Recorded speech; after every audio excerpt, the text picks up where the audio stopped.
Yo, what's up guys? Today I am going to review Apex Legends Season 5 as it currently stands. I'm going to go over a bunch of different aspects. Some of them I'm just going to summarize and mention some of the changes they've made. In other parts I'm going to give my opinion on how I feel about them, if it's good, if it's bad, and some future changes I think would possibly be interesting in the future too. So yeah. Main menu, obviously no big fucking changes. We got a nice little background. I like it. With regards to the legends, we have Bloodhound, who's after getting, in my opinion, a big buff. His scan now lasts an extra second long, and he is able to use it 10 seconds more often than he used to be, or they used to be. So I think that's big buff for Pathfinder. Gibraltar is after getting a bit of a nerf that his dome of protection is 33% shorter than it used to be. In fact, I haven't changed it here. It says it blocks attacks for 18 seconds, but it's actually only 12 seconds now. And I never actually realized before that healing items were used faster in the dome. Fuck me. Lifeline, there's no changes to my memory. I personally feel she's gonna need a bit of a buff to remain as relevant. Excuse me, as relevant in the character cast. Yeah, sure. Obviously, it's great to have a heal drone, and her passive combat medic is really good in a lot of situations. And I know they gave her the ability to open up the blue loot crates late last season, I think it was. And good change, but not overly powerful. And her ultimate care package is now a little more irrelevant thanks to the arrival of Loba, who we will get to.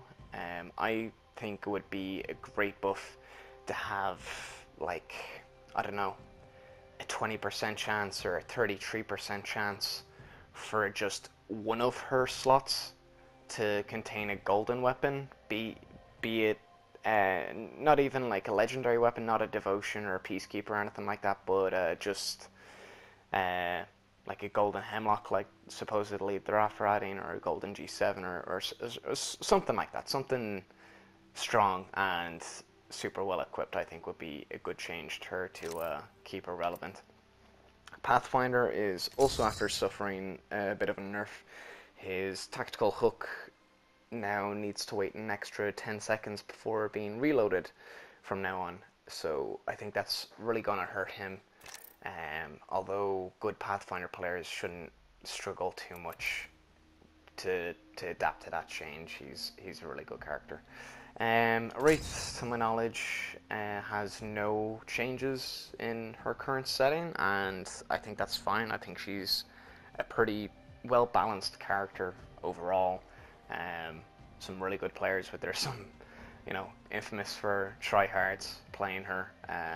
I personally can't play her for shit, but yeah, I feel she's just pretty balanced. I don't think there needs to be any current changes to her with the meta right now.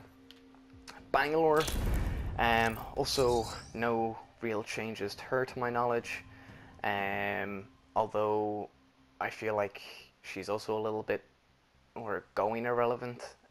Maybe that's just me not being good with her, or not really liking her too much as a character, but I've always felt that her ultimate Rolling Thunder is just too slow.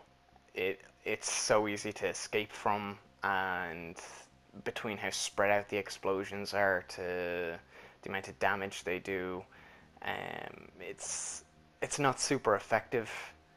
I've seen good clips of it, but it's a difficult ability to use effectively. I think they really need to decrease the time it actually takes the artillery shells to actually explode. Caustic, my main man, fucking love this dude. I only started playing him at literally like the very fucking end of season 2. But I rocked the shit out of him in season 3. I think I was in the top 500 players with Caustic on the PlayStation 4 back in season 3. And kind of started playing like trash. Well, not like trash, but I didn't seem to be doing half as well in season 4, but I also started playing Bloodhound a lot more, so maybe I got a bit out of practice with him. But my personal gameplay with Caustic aside, he is after receiving a brilliant, fucking amazing thing that I've really wanted for a long time, because as a Caustic main I have a lot of people complaining about how my gas affects them. So something they're after doing is allowing friendly players to move through his gas unimpeded. Obviously it still blurs the vision just like friendly Bangalore would.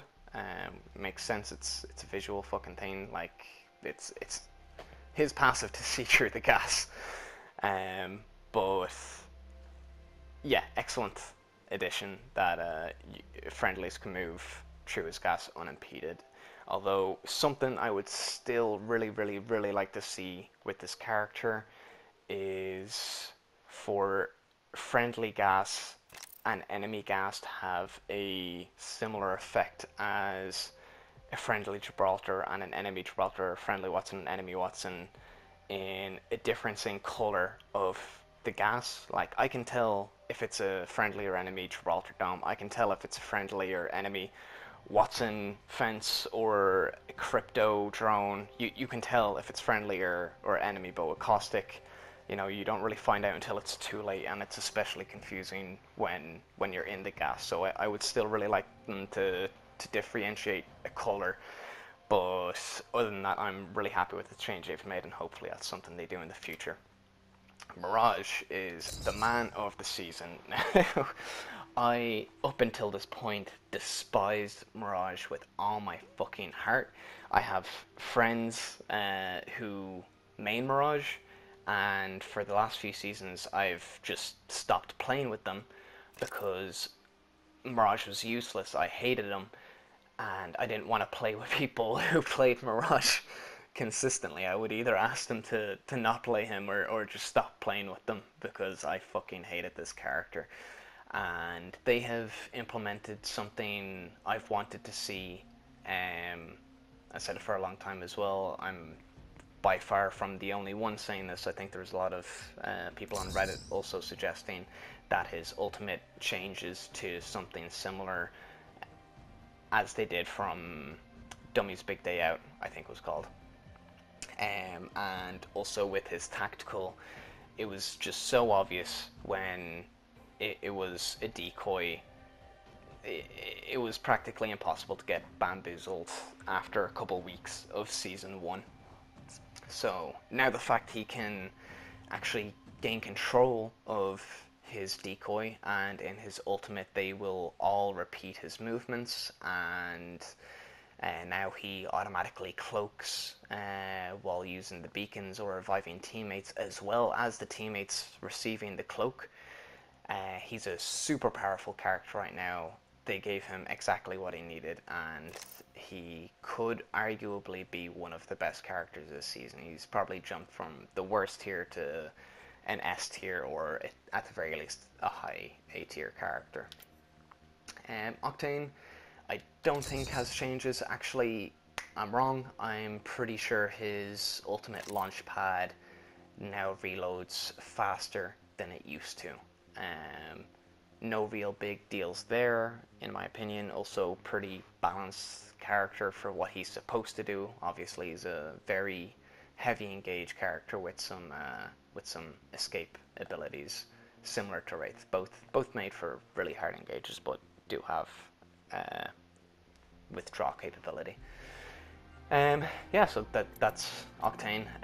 Watson, to my knowledge, also has no changes. Still very balanced character all around. I don't really see a need to change her as she currently stands. Same really goes for Crypto. He does what he does. He's good at it. He works I don't think any changes to the current meta require any changes to characters such as Wraith, Octane, Watson, or Crypto. And I suppose I could also say the same for Revenant. I felt he was a great addition to the roster. Loved him coming in last season. I thought a lot about trying to main him, but from my playstyle, I think Bloodhound works just slightly better for me. But I love Revenant. I love having him on the team. I like fighting against him too. They make the gunfights interesting. And the woman of the season, Loba. Love this bitch. She is great. Both tactically and aesthetically, I suppose you could say. Yeah, brilliant character, very interesting abilities. The eye for quality, being able to see loot items through walls, very big early game advantage there. The fact you can land in a zone and know exactly where you want to go, or tell a teammate, oh, there's something over there near you. The burglar's best friend, also very interesting ability both for engaging and escaping.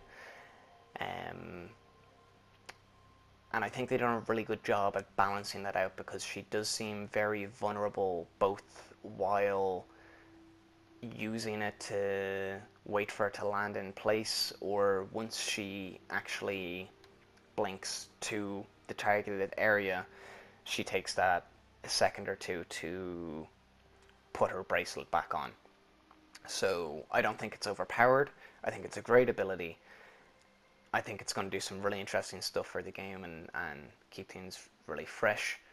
I suppose that's really going to hurt people like Gibraltar's or Caustics or Bangalore's, because she can be stuck in gas or stuck in a fucking barrage artillery and blink out of it. She might take a little bit of damage, but it could potentially save her life in a lot of situations.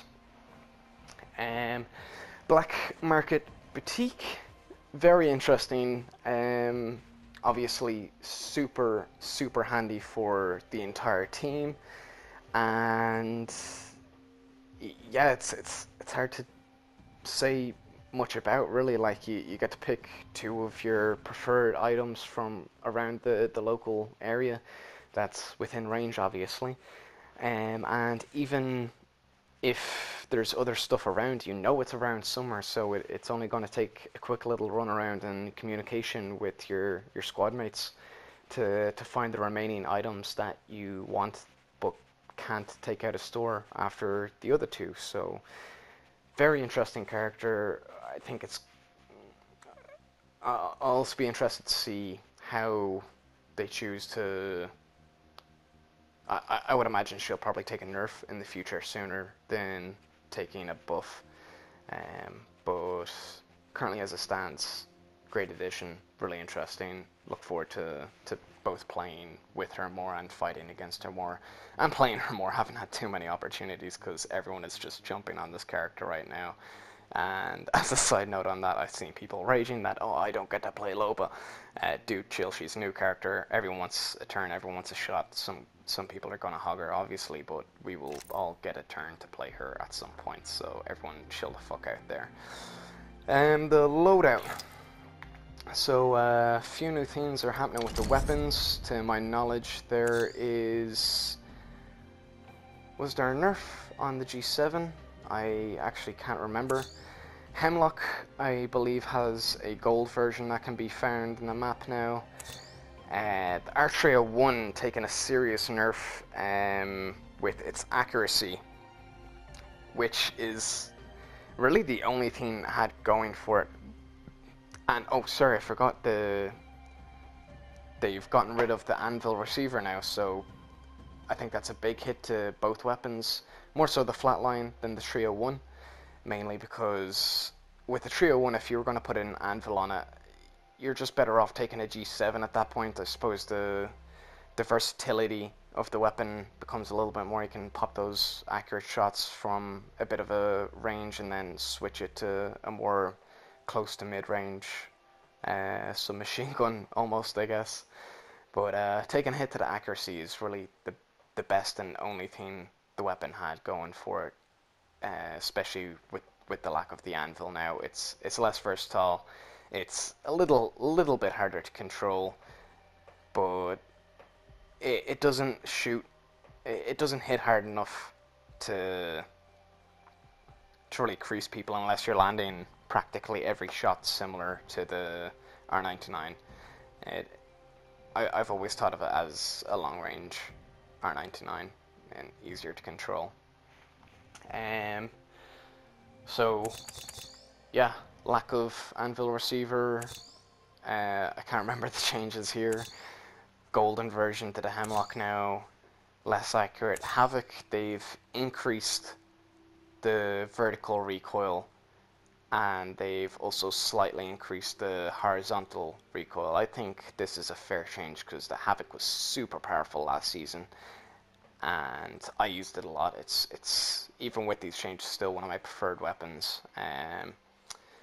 You know, I was very sad when they took away the turbocharger on the Havoc, but I do think it was a good call getting rid of energy extensions. All the energy weapons felt a little underrated without an extension attached to them, and they felt overpowered once you had a purple extension on them.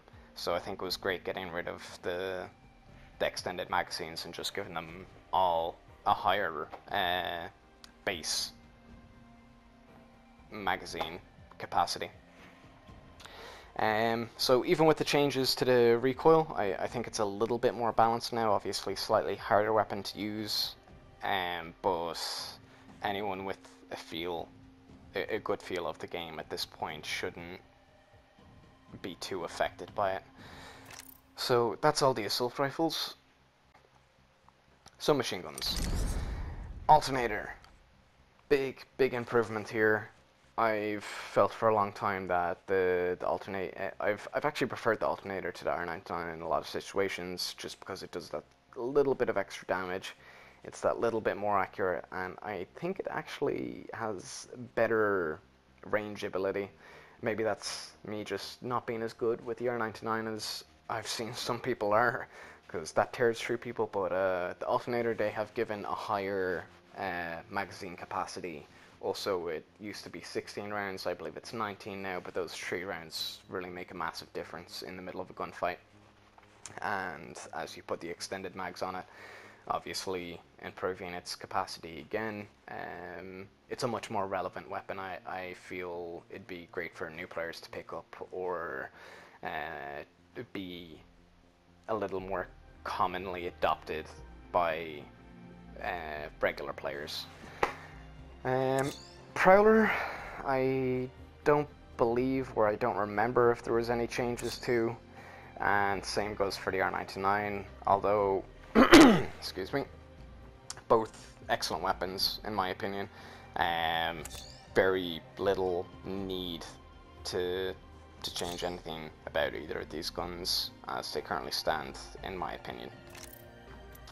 Light machine guns, what's going on? Devotion is still legendary. It's still a fucking sick weapon. I'm still gutted that it's a legendary weapon, because it was one of my favorite weapons was Hemlock and fucking Devotion until it became legendary. Spitfire, nothing new here. They gave it a buff last season, I believe, and it's become a common adopted weapon for myself as well at this point. L-Star, I don't believe there's any changes once again, but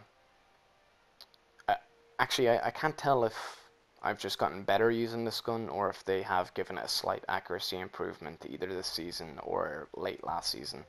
But I remember early season 4, I thought this weapon was fucking trash. I didn't like it being added to the pool, felt a little bit broken.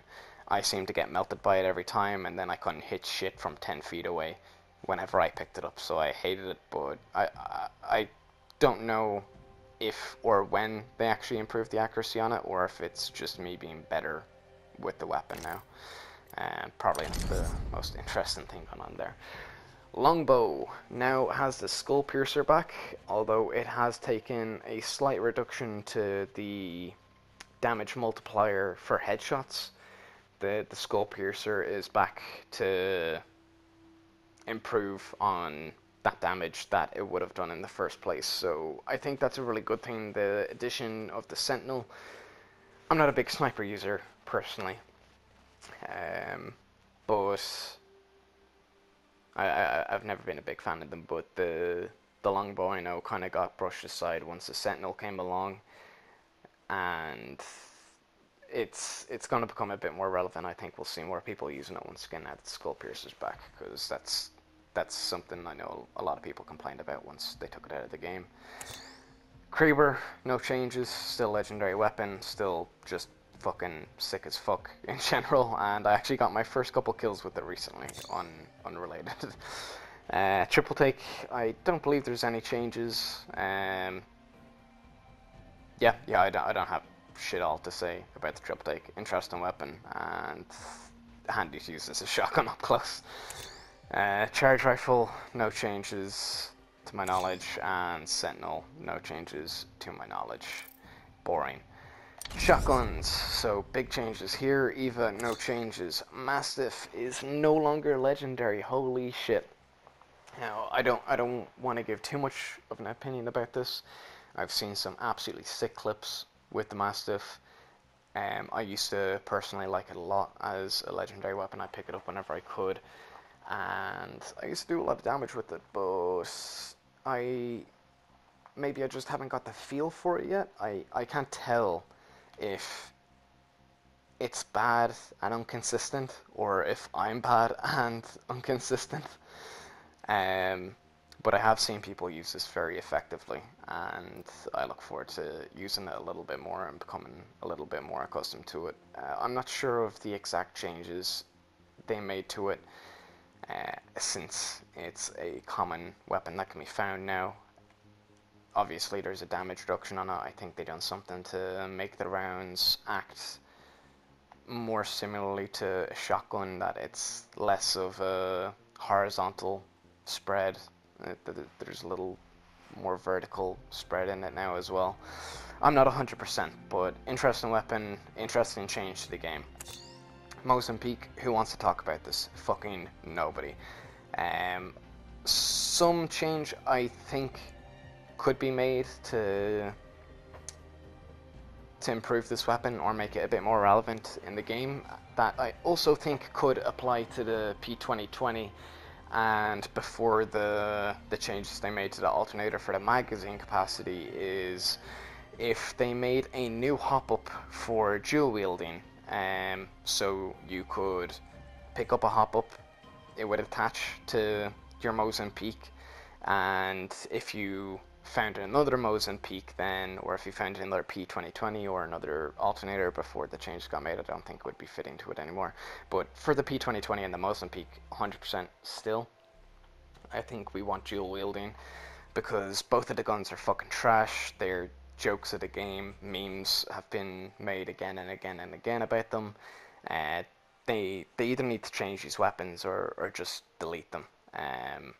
Obviously they had the April Fool's Day where the Mozambique was a golden weapon and was hitting for absolutely ridiculous damage. I was unfortunately at work that day and was not aware of it, so I didn't get to participate. But I think dual wielding to the two of these guns would be very interesting and make them a little bit more relevant. If you couldn't aim down sights and, like other first-person shooters, it would just be a L2, R2 situation to fire, and you know, who aims down the sights with these things anyway? If you're using these, you're fucking desperate. You either want to burst off rounds in one while the other gun is reloading, or fire both the guns together to actually land some powerful shots. Yeah. Peacekeeper, now a legendary weapon.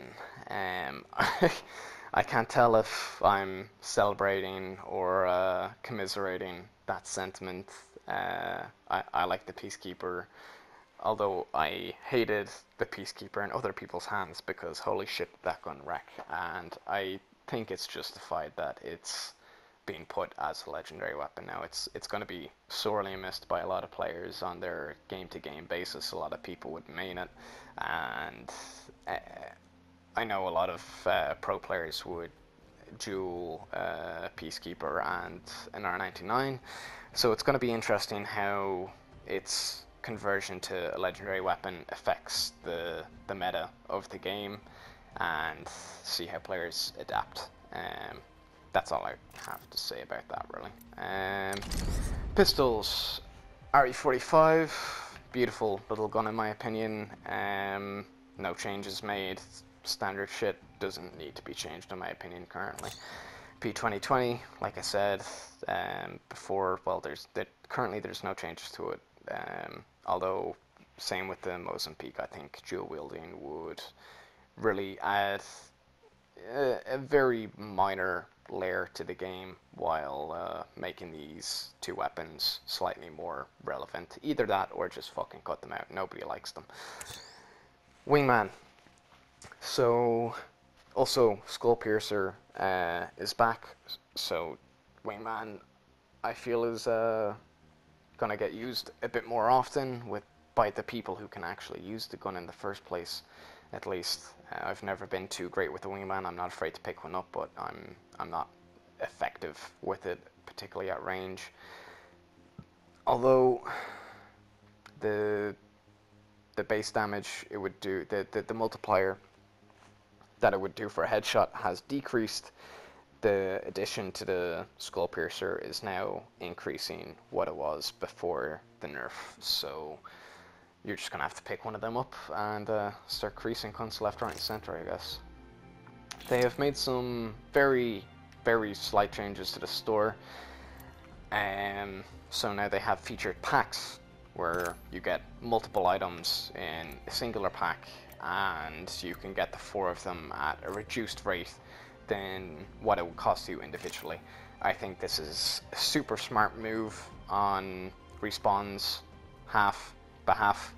I don't really see why it wasn't an idea from the start, but this will encourage people with the funds to buy these things, and might actually encourage people who are less well off to wait for a bundle that they have a liking towards, and actually be willing to dish out the bit of cash that it costs to unlock these items, because I think we're all tired of trying to unlock those 1 or 2 items or skins that we really like. We're not. You don't have the crafting materials, and you don't really have the money, but maybe if you can get a bundle, people might be slightly more inclined to actually buy these things, and people who are regularly buying them obviously helps them out a bunch. I think they should have been doing this from the start, but they're doing it now, so fuck it, it's a good change. Heirlooms came out late last season. I suppose I'll give them a brief mention. I love these things. I own none of them. I own no shards. I'm wondering if they're a fucking scam at this point. Obviously they're not. I've seen people with these things, and I'm super jelly of the people who do. I want to see more editions of them, and I'm actually super surprised with the addition of Loba. They didn't just automatically add in her staff.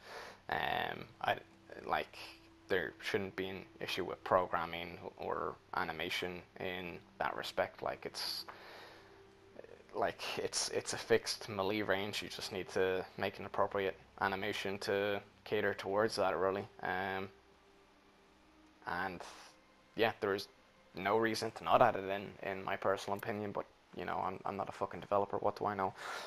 But I really want to see more heirlooms, either different variations for characters, so you could have fucking, I don't know, I don't know what would be super appropriate, like a sword or something instead of an axe that you could get as well, so people have different melee weapons walking around the place, just for aesthetic purposes. There's literally no harm in it, and obviously give more characters their own heirlooms.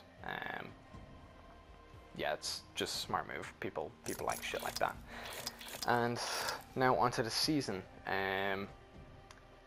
So starting with the Battle Pass, I guess, they've made the great choice of deciding to add more things to the Battle Pass to collect, and admittedly they're very small, minor things that aren't game changers by any means, but it is fun to collect things, and it is especially fun to collect things for free. Like, you need to do very little. You just need to play the fucking game, you unlock these things.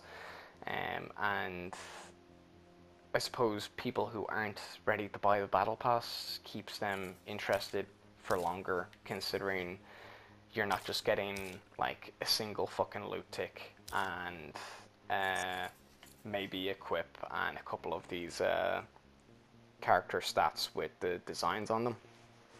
You know,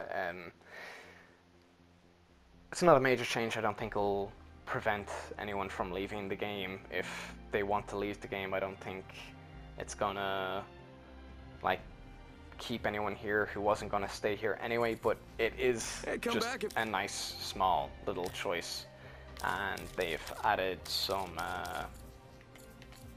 skins towards the end as well for you to unlock. Also good choice.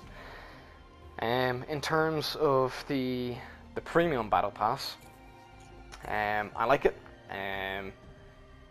They've obviously given the wingman a couple new legendary skins. Personally, I'm actually not a big fan overall of the skins they've actually decided to add this season. I do particularly like the Hemlock one they've added at the start that's legendary, and I do intend to buy this season's Battle Pass. I think that's very pretty. I want it. So gun skins, I'm not thrilled about. In terms of the character skins, yeah, they're pretty. They look cool. Pretty little to actually be said about them, in fairness. I think the Mirage one is really funny, really quirky, and overall just a nice skin. They've obviously added the standard things like some high tier fucking crafting items, some stylized music. I think Loba has her own track as well. I'm not going to bother looking for it. They've added in the banner poses or frames. You know, nothing insane there. They're pretty. I imagine a few people will use them. They have the emotes. Obviously, everyone enjoys these things. I enjoy them too. They don't do anything for the game other than a couple seconds of entertainment, I guess. But they're welcome additions. The biggest thing of note for the premium Battle Pass, I would say, in comparison to last season, I'm gonna say, are the loading screens, which I fucking love. Like, this is pretty. It is very vivid and has high contrast colors. But the main difference between these loading screens and the last ones is that's cool. The little Loch Ness gun charm is on the picture in the background. I didn't notice that before. But yeah, the main difference between these loading screens and last season's loading screens is they're more exciting. They're vivid, you know. They're colorful, high contrast, and they're interesting. There were at least 4 screens that they released last season that were just of an empty fucking lobby, and with me personally, I have my settings to random, so I get a different screen every time the loading screen comes up. Just keeps the game more visually refreshing. I'm not looking at the same fucking loading screen every single time. But when they had 4 lobbies, 4 pictures of the same empty lobby, be it trashed or set up looking nice, they were just fucking boring. Like, yeah, they had a few of Revenant, you know, looking bad and shit, but with these ones, you know, it's either to do with the actual story, which, yeah, technically the last seasons were as well, But yeah, we get to see Loba actually doing cool shit. There's explosions, there's fucking colors. Here she is raiding the Hammond's robot place. She's hanging off the cliff as Skulltown collapses. She finds Revenant's face. There's the picture of her and her family, and we see Hammond's robotics. So I feel like this season's loading screens are much more interesting than last season's. I am not going to talk about the challenges. They're the same every single fucking season, basically. Nothing could be said about them, but massive difference, in my opinion, they've made to the game is the quest. Now, I'm still a little unsure of what exactly this even means, but I'm excited for it. You find the treasure packs, you get one a day, and the more you collect, the more of these free loot awards you receive. And who doesn't want free loot? Like, it's just a fucking tick, but hey, maybe I'll get a cooler looking weapon skin than I currently have, or a couple more crafting items. You can get crafting items, or some challenge points to actually help you on your battle pass. So these are all really welcome changes. But the story in itself, I really like, and I don't know if it's technically been confirmed. I know I'm far from the first person for saying this, but I don't think Apex Legends is actually a blood sport as much as it is like a WWE match, where you have wrestlers going in, these legends, and they are playing characters. They have either good or bad tendencies, and they obviously have different relationships with each other. And I think the quest and actually having dialogue like this is very interesting to expand upon both the lore of the story and getting to know the characters as individuals. She's making a little slight at Caustic here about knowing his past and fucking gassing a bunch of people, and he's like, oh, what the fuck? Or she keeps calling Bangalore General, and Bangalore has to correct her and be like, it's Sergeant First Class, and she's like, oh yeah, of course it is.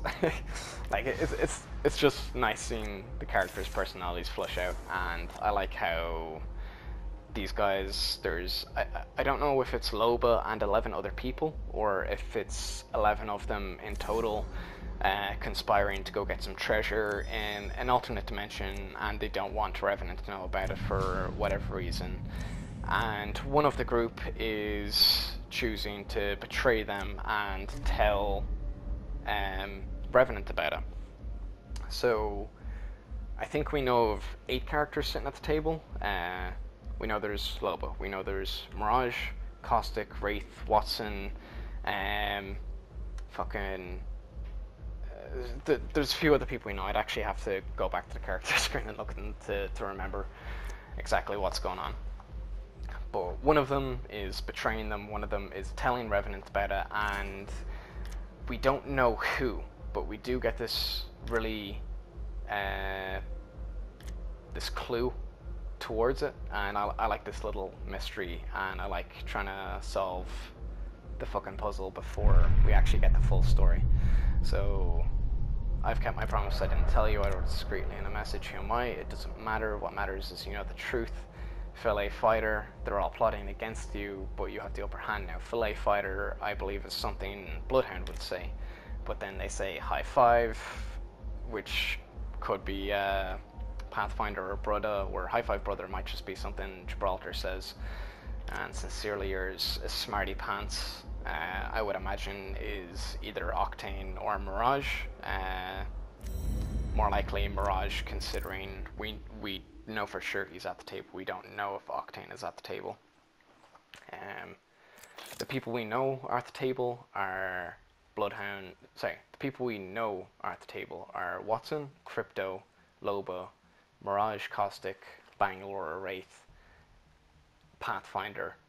So the 3 other people who could be there are Bloodhound, Gibraltar, and Octane. But the biggest clue there, I skipped by it as I was reading it, is the fact that they mention even the women are falling for Loba's charms, but not me for obvious reasons. To me, this implicates one of three characters.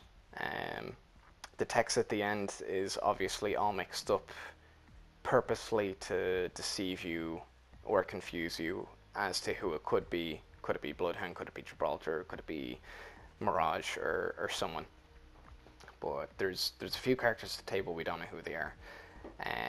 I feel like it is most likely either Bloodhound, Gibraltar, or Pathfinder, as we don't know Bloodhound's gender or sex, and we don't know Bloodhound's sexuality.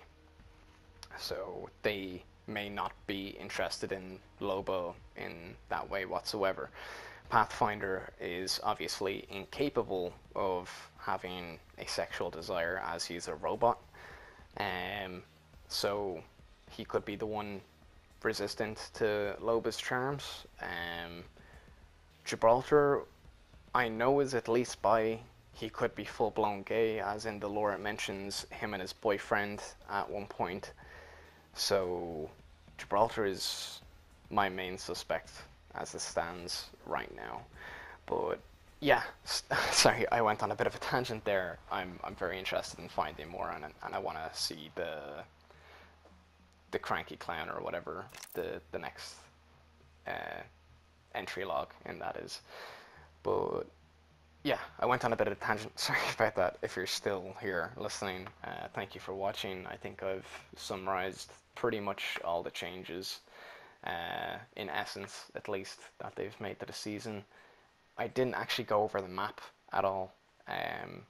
Obviously, Skulltown's gone rest in peace, and so is Thunderdome, who no one, or not many people at least, seem to be upset about as much as people are for Skulltown. I personally fucking hated Skulltown though. And they've also added 2 new areas. I cannot remember the name of which, and also the recharge stations that will automatically ready up your ultimate to use and anyone else who is standing within radius, friendly or otherwise. So some very interesting minor changes to the game that could really affect both early and late gameplay. So nothing broken there.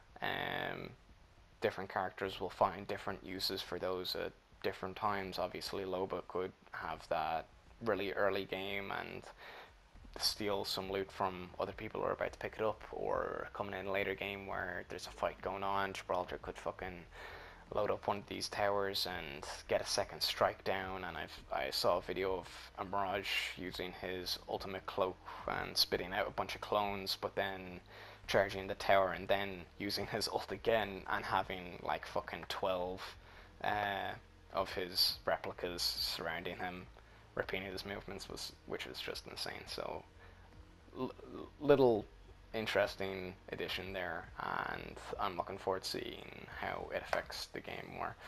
So once again, thanks for watching, guys. It's been fun for my own sake as well, just reviewing all the changes and keeping some of it fresh in my head. And yeah, thanks for watching so much. Take care. I hope you enjoyed the video. Peace out.